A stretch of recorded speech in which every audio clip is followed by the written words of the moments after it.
Hello everyone, मेरे YouTube channel में आपका स्वागत है। आज हम 6th क्लास के हमारे अतीत का फर्स्ट लेसन पढ़ेंगे, जिसका नाम है क्या, कब, कहाँ और कैसे। What, when, where, how. तो जैसे हमारी बुक का नाम है हमारे अतीत, आवर पास्ट। तो पास्ट क्या होता है? जो प्रेजेंट टाइम होता है वही कुछ समय के बाद पास्ट टाइम तो बनता ही है, ये तो आप जानते ही हैं। यानी हम ये कह सकते हैं कि जो समय बीत जाता है वो अतीत बन जाता है। तो अतीत किसे कहते हैं? बीते हुए समय को अतीत कहते हैं। तो अतीत को जानना क्यों ज़रूरी है? क्योंकि अगर हम एक सुखी जीवन जीना चाहते हैं तो हमें अतीत का ज्ञान होना बहुत ज़रूरी है।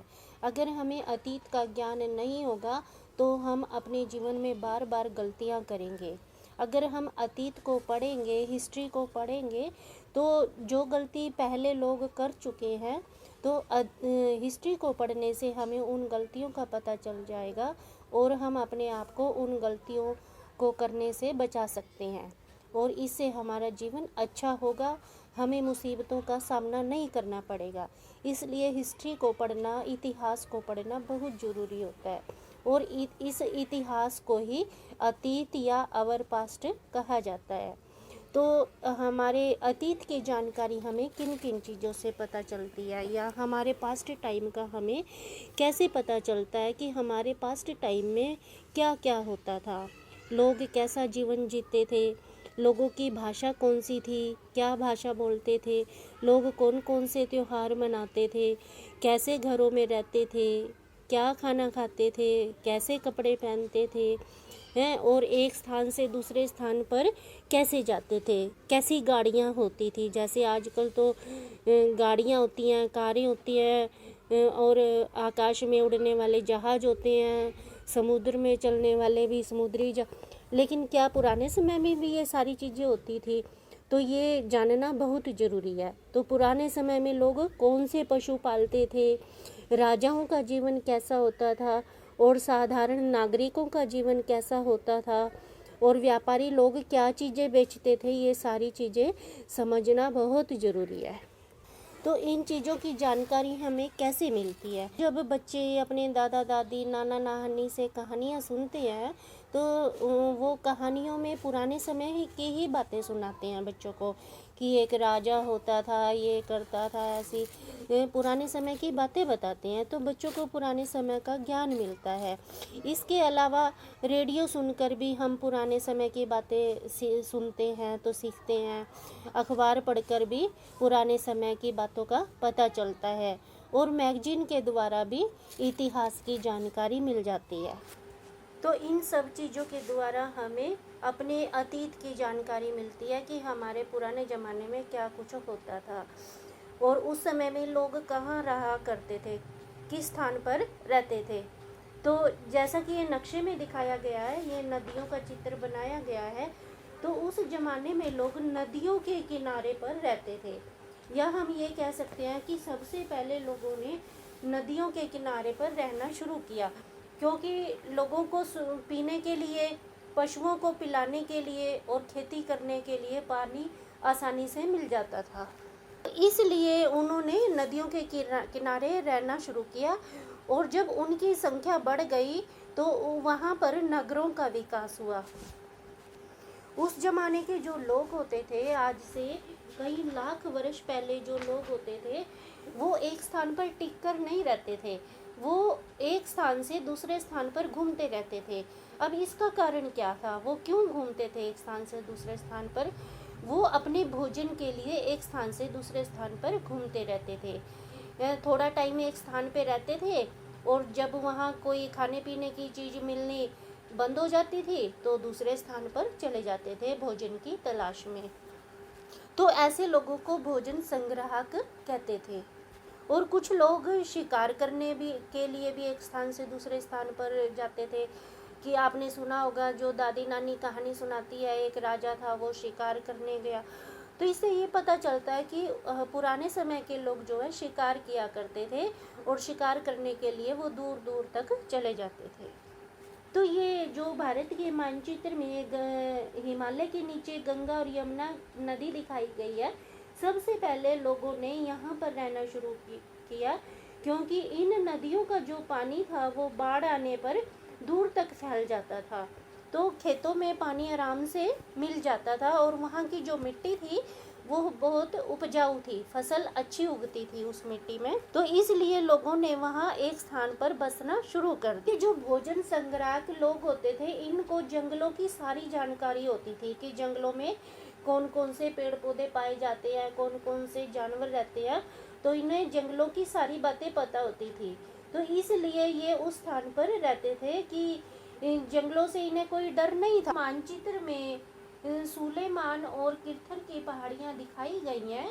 तो यहाँ पर आज से लगभग 8000 वर्ष पहले स्त्री पुरुषों ने खेती करना आरंभ किया। और ये खेती में कौन सी फसलें उगाते थे? गेहूं और जौ जैसी फसलों को उगाते थे और इनका भोजन बनाते थे। इसके अलावा वो भेड़, बकरी, गाय, बैल जैसे पशु भी पालते थे। इसके अलावा हम ये ब्रह्मपुत्र नदी के पास गारो पहाड़ियाँ देख रहे हैं और इधर नर्मदा नदी के पास देख रहे हैं हम विंध्य पहाड़ियाँ।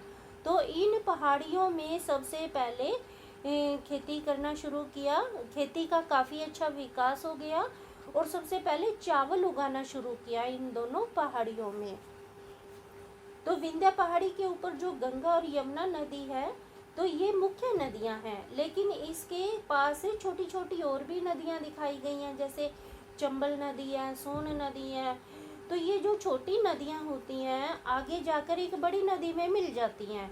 तो इन नदियों को सहायक नदी कहते हैं, क्योंकि ये छोटी नदियां होती हैं और बड़ी नदी में मिक्स हो जाती हैं। तो ये बड़ी नदी की सहायक नदियां कहलाती हैं। तो ये पूरा मानचित्र आपने अच्छे से याद करना, सभी नदियों के नाम याद करने हैं और कौन सी नदी किस स्थान पर है ये भी याद करना है, क्योंकि ये जो चित्र है, मानचित्र है, पेपर में ज़रूर आता है।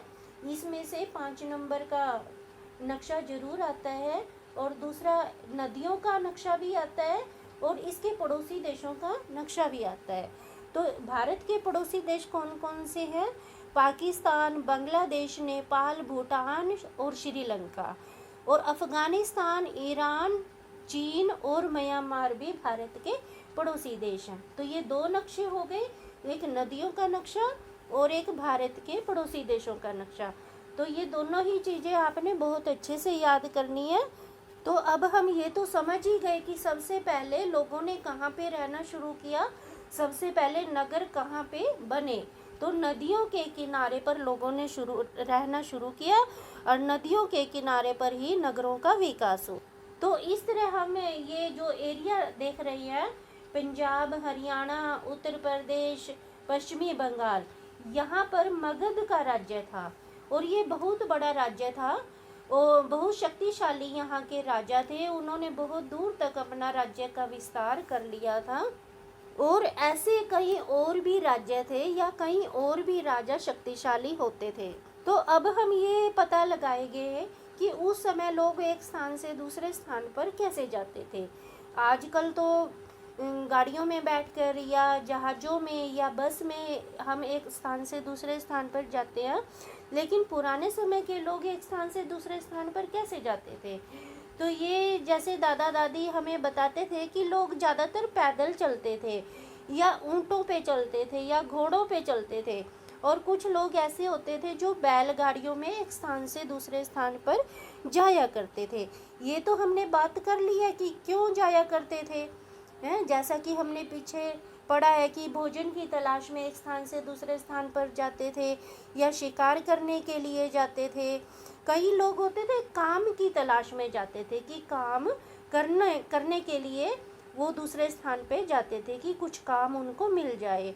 और कुछ लोग ऐसे होते थे जो सेना लेकर दूसरे अक्षेत्र को जीतने के लिए जाते थे कि दूसरे अक्षेत्र का जो राजा है उससे लड़ाई करें, उसको हरा दें और स्वयं राजा बन जाए। और कुछ व्यापारी लोग होते थे जो सामान बेचने के लिए दूसरे स्थान पर जाया करते थे। तो ये व्यापारी लोग अपने साथ बहुमूल्य सामान लेकर चलते थे, जिसको कीमती सामान बोलते हैं, हीरे, सोना, चांदी वगैरह, और ये बेचने के लिए जाते थे। तो कई बार तो इनको पैदल चलना पड़ता था, तो ये थक जाते थे, तो आराम करने के लिए रास्ते में किसी के पास ये शरण ले लेते थे, और जिसके पास ये शरण लेते थे, ठहरते थे, तो वो लोग इनको मतलब शरण देते थे, इनकी मदद करते थे, और ये लोग जो व्यापारी लोग होते थे उनको बदले में गिफ्ट देते थे। इनके पास बहुमूल्य सामान होता था, तो उसमें से थोड़ा सामान उनको भी दे देते थे, तो वो लोग खुश होकर इनकी मदद करते थे ताकि उनको अच्छे अच्छे गिफ्ट मिले। इसके अलावा कुछ धार्मिक गुरु होते थे, जैसे महात्मा बुद्ध, और जो जैन हैं, जैनियों के गुरु, मतलब बहुत सारे गुरु लोग होते थे जो एक स्थान से दूसरे स्थान पर लोगों को ज्ञान की बातें सिखाने के लिए घूमते रहते थे। और कुछ अलग तरह के लोग होते थे जो नए स्थानों को देखने के लिए भी इधर से उधर जाते रहते थे। जैसे आजकल हम होते हैं कि शिमला चले गए, मनाली चले गए, कि वहाँ की चीज़ें देखने के लिए चले गए, तो उस समय के लोग भी नई चीज़ों को देखने के लिए इधर से उधर जाते रहते थे। तो इससे क्या फ़ायदा होता था उनको कि वो जब एक स्थान से दूसरे स्थान पर जाते थे तो बहुत सारे स्थानों पे वो घूमते रहते थे, तो बहुत सारे लोगों से मिलते थे, और बहुत सारे लोगों से मिलकर वो उनकी बातें भी सीख जाते थे, उनकी भाषा सीख जाते थे, वो कैसे कपड़े पहनते हैं वो भी सीख जाते थे, वो कैसा खाना खाते हैं वो भी सीख जाते थे। कुछ लोगों ने संगीत सीख लिया, तो इस तरह से उन्होंने बहुत सारी नई नई बातें भी सीख ली। और जब ये लोग यात्रा करते थे तो रास्ते में ऊंचे ऊंचे पहाड़ या खाइयाँ या पत्थर वाली जगह रास्ता, तो ऐसी मुश्किल भरा रास्ता भी ये पैदल चलकर पार कर लेते थे।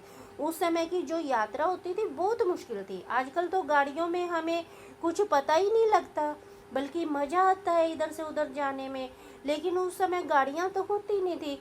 लोग पैदल या ऊँटों पे या घोड़ों में या बैलगाड़ियों में जाते थे, तो उनके पास पीने के लिए पानी भी नहीं होता था, तो उन्हें बहुत मुश्किलें आती थी रास्ते में, लेकिन फिर भी ये यात्राएं करते रहते थे, रुकते नहीं थे। अब हम ये देखेंगे हमारे देश का नाम भारत कैसे पड़ा। तो हम मानचित्र को दोबारा देखते हैं। इसमें ये जो सिंधु नदी का क्षेत्र दिखाया गया है, यहाँ पर जो लोग रहते थे उनको भरत के नाम से जाना जाता था। इस एरिया में रहने वाले लोगों को भरत कहते थे, तो उन्हीं के नाम से हमारे देश का नाम भारत पड़ा। और इस चीज़ का वर्णन जो है ऋग्वेद में भी मिलता है। ऋग्वेद आज से 3500 साल पहले लिखा गया था, उसमें भी भरत नाम की कहानी लिखी हुई है, तो इसी के नाम पर हमारे देश का नाम भारत पड़ा। अब हम ये देखेंगे कि उस समय की जो किताबें होती थी वो कैसी होती थी।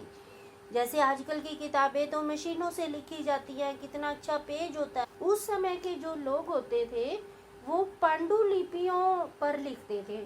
पांडुलिपि का क्या अर्थ होता है? हाथ से लिखे होने के कारण इसको पांडुलिपि कहते हैं, कि ऐसी किताब जो हाथ से लिखी गई है उसको पांडुलिपि कहते थे। और ये पांडुलिपि किस चीज़ की बनती थी? ये ताड़पत्रों, ताड़पत्र क्या होता है? पान के पत्ते। ये पान के पत्तों से बनती थी, कि पान के पत्तों पे लिख दिया और उनको बांध दिया, तो इस तरह से ये ताड़पत्र की किताब हो गई। या फिर बुर्ज नामक पेड़ की छाल पर लिखा जाता था, कि पेड़ के ऊपर जो छाल होती है उस छाल को उतार कर सुखा कर उसके ऊपर लिखा जाता था। तो आजकल वाली कापी किताबें तो होती नहीं थी, ना पेज होते थे, तो इस तरह से छाल के ऊपर लिखा जाता था। लेकिन इसका एक नुकसान था कि ज़्यादा समय के बाद कुछ ऐसी पांडुलिपियों को कीड़े मकोड़ों ने खा लिया।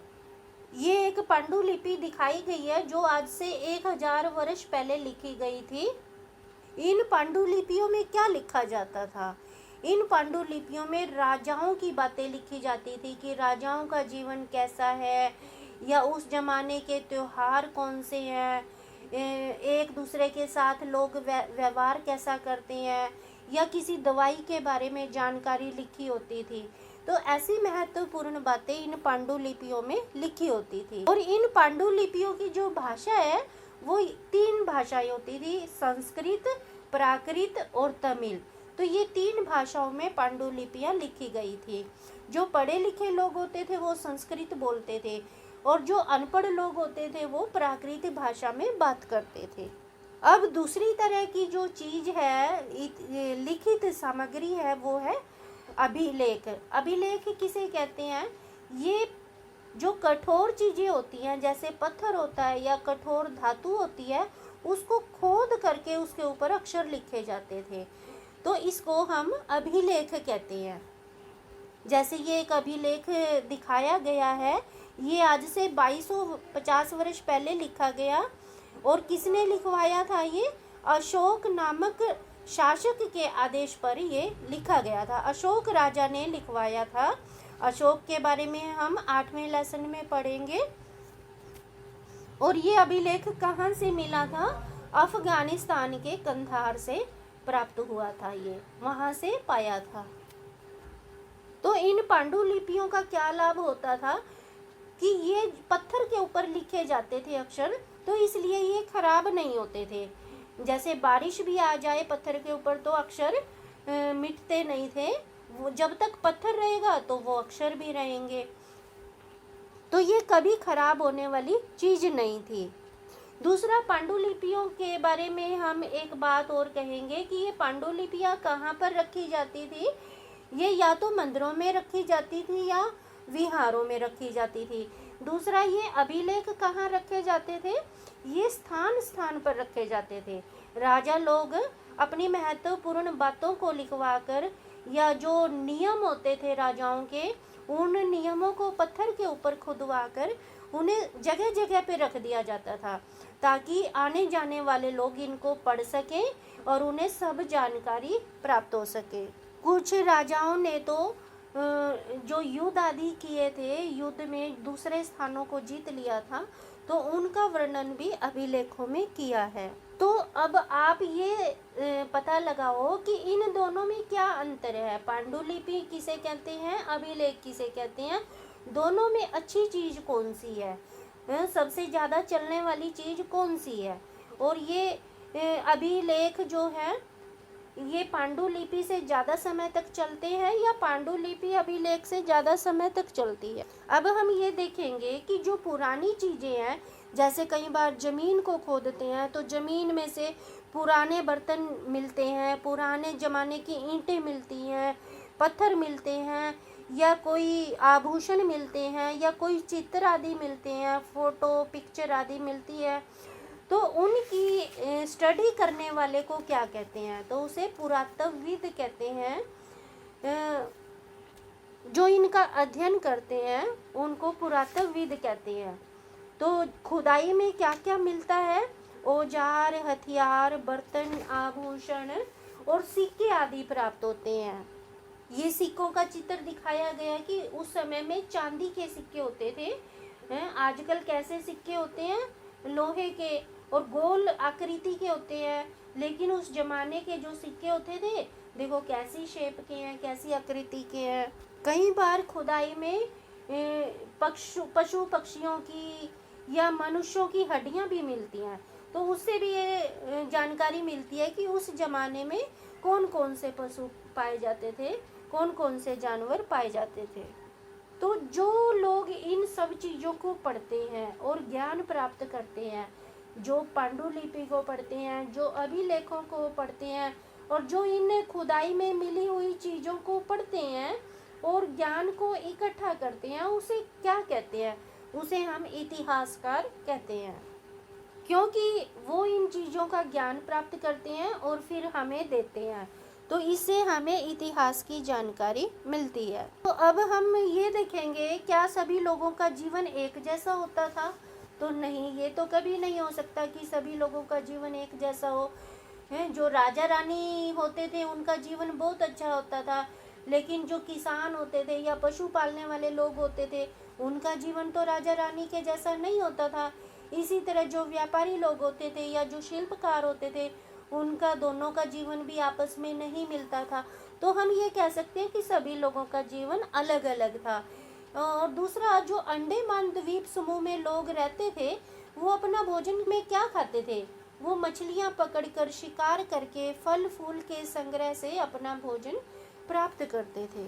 जबकि शहरों में रहने वाले लोग भोजन कैसे प्राप्त करते हैं? वो एक दूसरे से भोजन प्राप्त करते हैं, या ये कह सकते हैं कि शहरों में रहने वाले लोग एक दूसरे के ऊपर निर्भर रहते हैं, और जो गांव में रहने वाले लोग होते हैं वो आत्मनिर्भर होते हैं, कि जैसे उनके पास दूध भी होता है, वो पशु पालते हैं, उनके पास अनाज भी होता है, वो खेती करते हैं। लेकिन शहरों में तो कोई खेती नहीं करता, कोई पशु नहीं पालता, कोई किसी से दूध ले रहा है, तो कोई किसी से सब्जी ले रहा है, कोई किसी से अनाज ले रहा है। तो सभी शहरों के लोग एक दूसरे पर निर्भर होते हैं। तो ये बहुत बड़ा अंतर है गांव के लोगों में और शहर के लोगों में। तो उस समय में जो लोग पढ़े लिखे होते थे वो अपनी बातें लिख देते थे, लेकिन जो अनपढ़ लोग होते थे वो अपनी बातें नहीं लिख सकते थे, तो उनके बारे में हमें कोई जानकारी नहीं प्राप्त होती।